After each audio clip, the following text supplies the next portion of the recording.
I think about that day more than I want to admit. My name is Cassie, and I'm 28.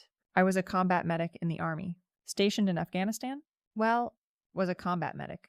Past tense? Now I just exist. Most days. I try not to think about it at all. But some nights, like tonight, it just all comes rushing back. It's not like it was my fault. Not really. But everyone acts like it was, and that's what really grinds my gears. It was just another scorching morning at Kandahar. Dust. Heat. The same damn faces. The same damn routine. We were getting ready for a convoy. A pretty standard supply run to a forward operating base about an hour's drive out. Nothing crazy. Just moving some parts, some MREs, maybe a few new recruits. I remember feeling particularly annoyed that day. My rackmate, Specialist Miller, had been on my case all week about leaving my dirty socks under my bunk. Like, seriously? We're in a war zone, and she's worried about my laundry habits. Petty, right? And then Sergeant Davies, our squad leader, was just on one. More than usual. He was always uptight, always by the book, always barking orders. But that morning he was practically vibrating with it. He'd been riding me especially hard lately. 2, always scrutinizing my gear, asking me if I'd checked my med kit, if my weapon was clean, like I was some kind of F&G. I'd been deployed for months, seen plenty of action. I knew what I was doing, but he just wouldn't let up. He was a real pain in the ass, honestly. Always trying to prove he was the toughest, the smartest, and he had this way of looking at me, like he knew something I didn't, or like he was just waiting for me to screw up. It was maddening, and it felt personal. I kept telling myself it was just his personality, that he was like that with everyone. But deep down, I knew he had it out for me. Maybe because I wasn't like the other grunts. You know. I didn't just nod and say hoo-wah, Sergeant. I had a mind of my own, and he hated that. So, that morning, when he was doing his pre-convoy inspection, he came up to me and started with his usual spiel. Medic? Gear check? Everything accounted for. He was standing too close. His breath smelling like stale coffee and MREs. I just nodded, barely looking at him. I'd checked my gear. Mostly, I knew what I needed. I didn't need him to babysit me. He was always making a big deal out of nothing. Always creating drama where there wasn't any. But then, as he moved on, I felt this tiny knot of dread in my stomach. Just a tiny one. Because, fine, I'll admit it, I hadn't really checked everything. The night before, I'd been up late on a video call with my ex, Mark. We'd had this huge fight, and I was just distracted. He was being such a jerk, saying I was never there for him, that I was always putting the army first. Like, what did he expect? I'm literally in a war zone. It's not like I could just drop everything and fly home for his stupid birthday. He just doesn't get it. He never did. He's one of those growth mindset types, always talking about therapy and boundaries. But he never actually listens to what I'm saying. He just wants to feel superior. So I was really upset. And I just tossed my gear in my bag without much thought. I figured I had everything. I usually do. What's the big deal? Anyway, Sergeant Davies moved on, and I started doing a quick mental checklist. Rifle, check. Sidearm, check. Helmet, check. Body armor, check. And then it hit me. My comms? My goddamn radio. I'd left it charging in my bunk, and I'd just completely forgotten it. My heart sank, not because it was a big deal, but because Davies would lose his mind. He'd make a huge production out of it, yell at me in front of everyone, probably write me up. And I just couldn't deal with his lecture that morning. Not after the fight with Mark. I was already on edge, so instead of just fessing up and grabbing it, I hesitated just for a second. But that second stretched into 2, then 5. The other guys were already loading up, engines rumbling. The sun was getting higher, hotter. My squad was already in their Humvee. Specialist Miller gave me a weird look. Everything all right, Cass? She asked, a little too sweetly. She always pretended to be my friend, but I knew she secretly loved seeing me in trouble. She was always so perfect, always had her shit together. It was annoying. I mumbled something about tying my bootlace, trying to buy myself some time. My mind was racing. If I went back for it, it would delay the whole convoy. Davies would be furious. And honestly, it wasn't that important. The lead vehicle had comms. The trail vehicle had comms. We were just in the middle. What could possibly happen? I could just listen in on their comms if I really needed to. It wasn't ideal, sure, but it wasn't like we were going into a hot zone. It was just a supply run. Everyone makes a big deal out of nothing in the military. It's all about protocol. Protocol. Protocol. No one ever thinks outside the box. I convinced myself it would be fine. I hopped into the Humvee, trying to look casual, Like I hadn't just made a huge mistake. Davies was in the lead vehicle, so he wouldn't know, or so I hoped. Private Jenkins, our driver, was whistling some annoying pop song. He was just a kid, really barely out of high school, always too cheerful for a combat zone. And Corporal Sanchez, our gunner, was already scanning the horizon, looking bored. Neither of them would notice or care. If I didn't have my comms, they just wanted to get this over with. We rolled out. The dust was suffocating. The road was rough, just like always. The landscape was desolate. Endless stretches of sand and rock, typical Afghanistan. I tried to focus on the mission, but my mind kept drifting back to Mark, to Miller, to Davies.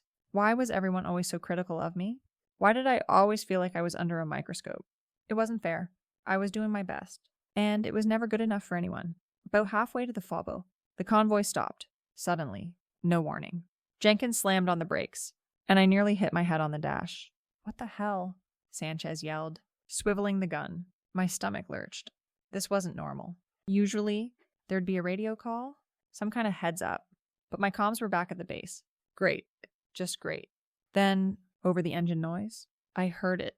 A faint crackle. Then Davies' voice, distorted but clear enough to make out, coming from the lead vehicle's external speaker. IED confirmed ahead. Everyone hold. Medic. Dismount and assess. My blood ran cold. An IED. Of course. And he was calling me specifically. He must have seen me in the back of the Humvee. He must have just assumed I was ready. I gripped my med kit. My hands suddenly clammy. I was a medic. This was my job, but I hadn't been prepared for this. Not really. Whoever is. I fumbled with the door handle, my heart pounding against my ribs. Jenkins was looking at me, his eyes wide. Go, Cass, go, he urged, his voice tight with fear. I scrambled out, trying to look calm, trying to look like I knew exactly what I was doing. The air outside was thick with dust and the smell of exhaust. I could see the lead Humvee 100 feet ahead, its crew dismounted, huddled around something on the road. As I started jogging forward, I saw Davies. He was already kneeling by the suspected IED, a strange calm about him. He was talking into his comms, giving directions, his voice steady. He looked up as I approached, and his eyes met mine. There was no anger, no judgment, just expectation, like he expected me to be there, ready to go. And I wasn't, not really. Davies, what's the situation? I asked, trying to sound professional, like I hadn't just realized I was completely out of the loop. He didn't even look at me. IED, pressure plate. We need to clear it. I'm going to cover the route. You stay here with the others. Be ready. He was already moving, heading out into the open, scanning the surrounding area. He was walking directly into danger, to provide cover for someone to clear the IED. It was stupid. Really reckless. He always had to be the hero. Always had to be the one to take the biggest risks. Wait, Sergeant? I called after him, but he just waved a dismissive hand. He was already too far. My chest tightened. I could hear other soldiers calling out, but their voices were muffled, distant. I cursed myself for not having my comms. If I had, I would have heard the initial reports. I would have known what was going on. I would have been prepared, but no. I had to be distracted by my personal drama, my stupid fight with Mark, as if that even mattered in the grand scheme of things. But still, it wasn't my fault. Davies was the one who was always pushing. He was the one who was too eager to prove himself. I stood there, feeling useless. I wanted to help, I really did, but I didn't know what to do without direction. The other soldiers were spread out, securing the perimeter. I could see one of the engineers, Specialist Chen, crawling towards the IED, his movements slow and deliberate. Every fiber of my being screamed at me to do something, anything, but I was frozen. I felt a surge of resentment towards Davies. He put me in this position. He was always so gung-ho, so reckless.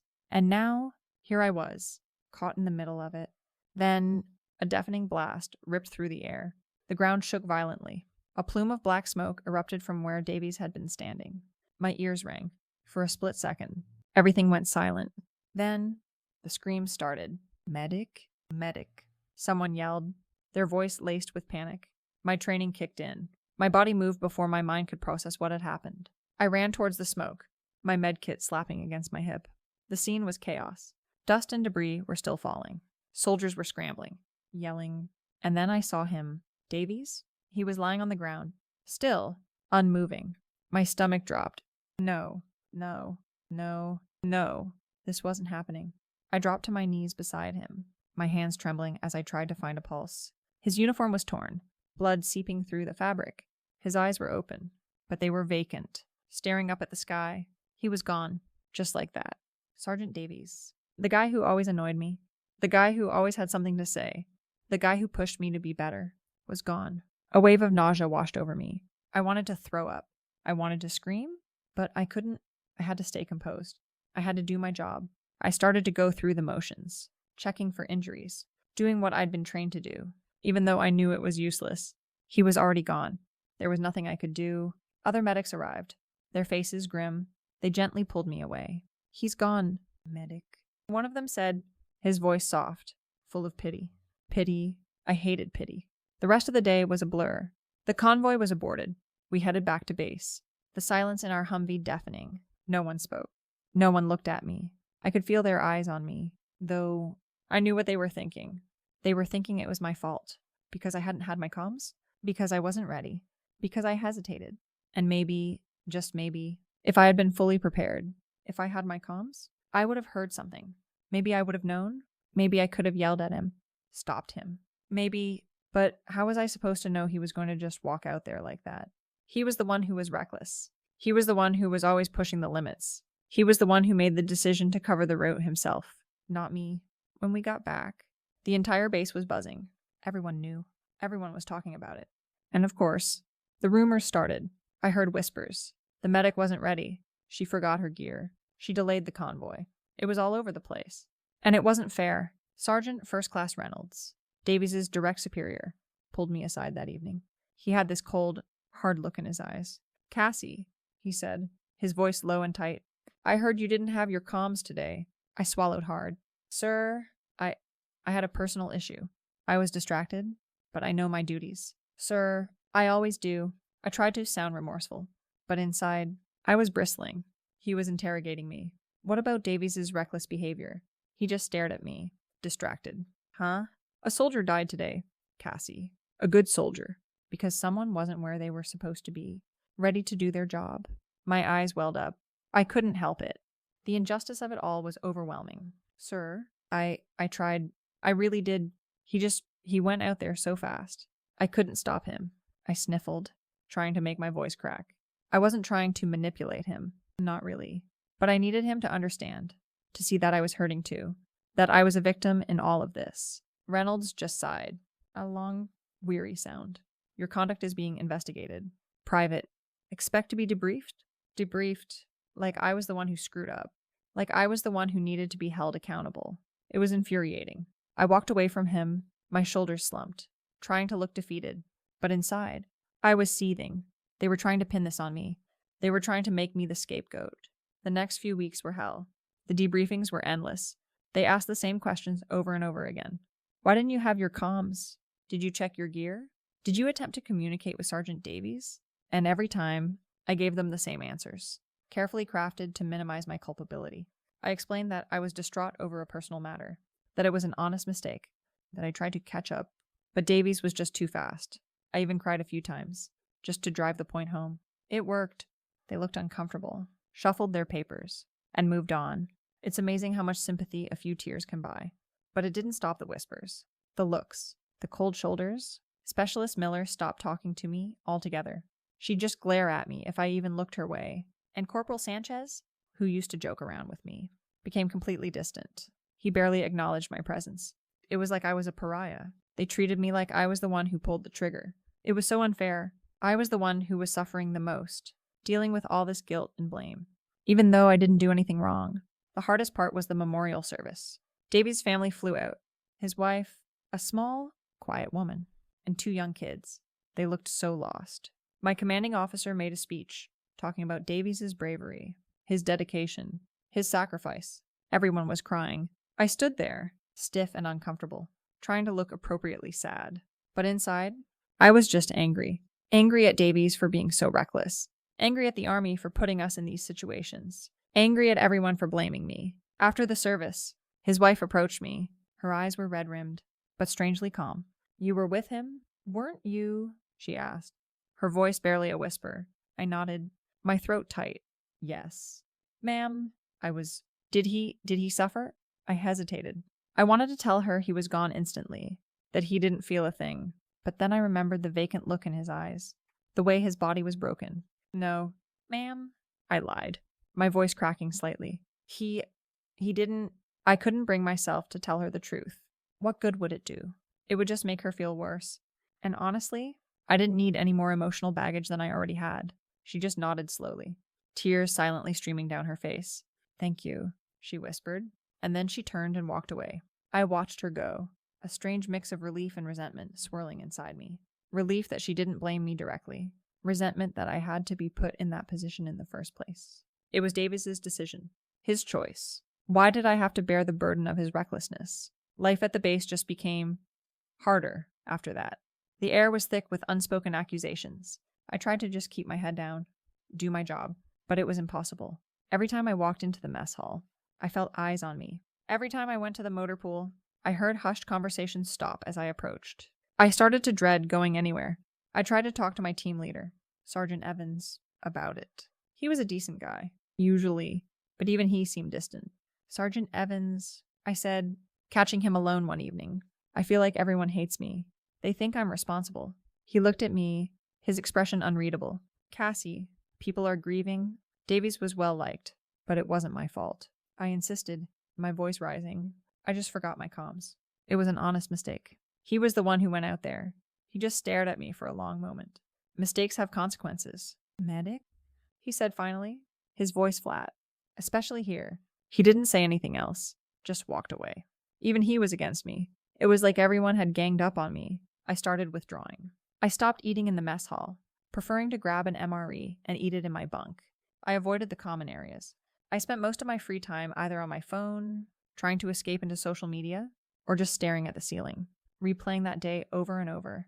Every time, I found a new way to absolve myself, a new reason why it wasn't my fault. He was always so impulsive. He never listened. He was always trying to be the hero. He practically asked for it.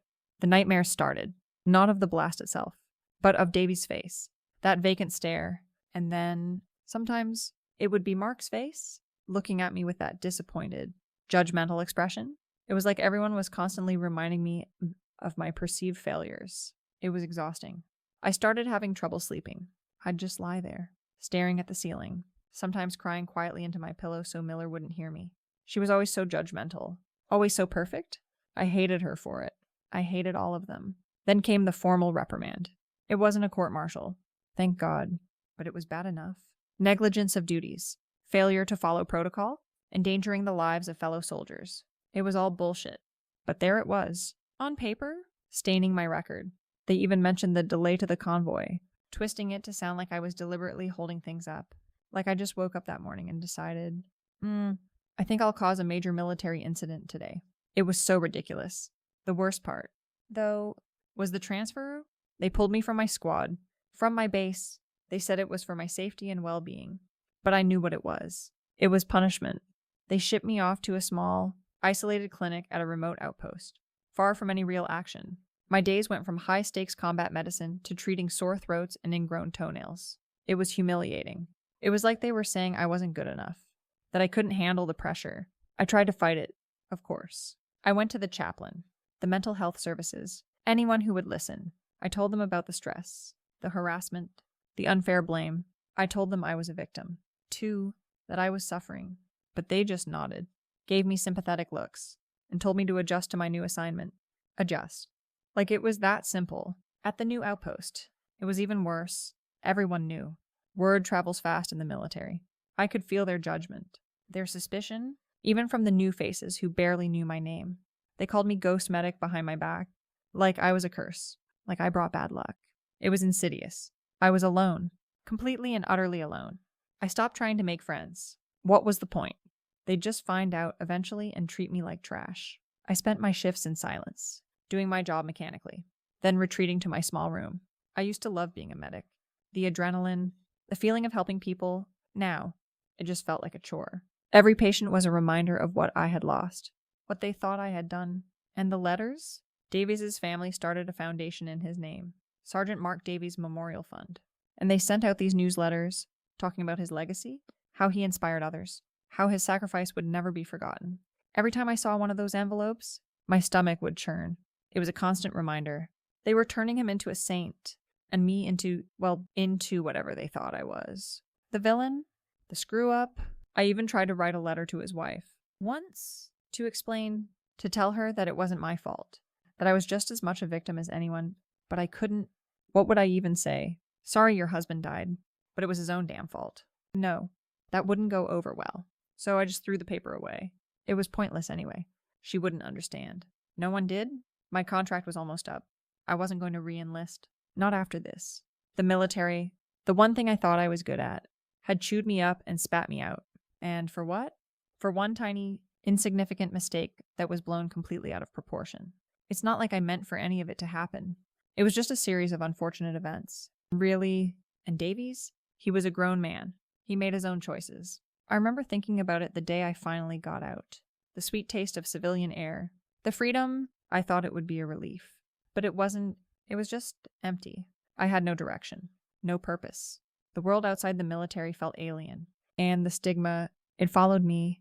I tried applying for jobs as a paramedic, an EMT, but everywhere I went, they wanted my military record. And there it was, in black and white. The reprimand, the transfer, concerns about judgment under pressure. One interviewer said, looking at me over his glasses, his voice flat, and a history of not following protocol. I tried to explain. I tried to spin it. It was a stressful environment. Misunderstandings. I learned from it. I even tried to cry. But the tears just wouldn't come anymore. I was too numb. He just shook his head. We need people we can rely on. Ms.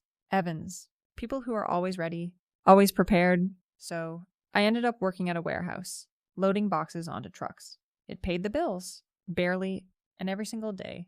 I saw the empty uniforms of the other veterans who worked there. The ones who had come home with their heads held high. Their records clean. They'd talk about their deployments, their missions, their fallen comrades, and I'd just listen, silent, knowing I could never truly be one of them, because I was the one who screwed up, in their eyes. Anyway, sometimes late at night, when the warehouse is quiet and I'm stacking boxes, I think about Davies, about his stern face, his endless lectures, and I still feel that flicker of resentment. He was so intense, so unwavering. Maybe if he'd been a little less him, things would have been different. Maybe if he hadn't been so hell-bent on being a hero. It's just, some people are meant to be martyrs, I guess. And some of us are left to pick up the pieces, to live with the fallout.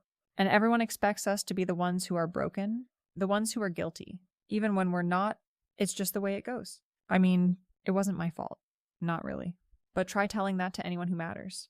They already made up their minds. And that's the real tragedy of it all. Isn't it? The way people judge you, even when they don't know the whole story. They just see what they want to see. And I'm stuck with it. Forever. It's just so unfair. I just wanted to do my job, to get through my deployment, and then they had to go and make me the bad guy. It's always me who gets blamed. It never changes.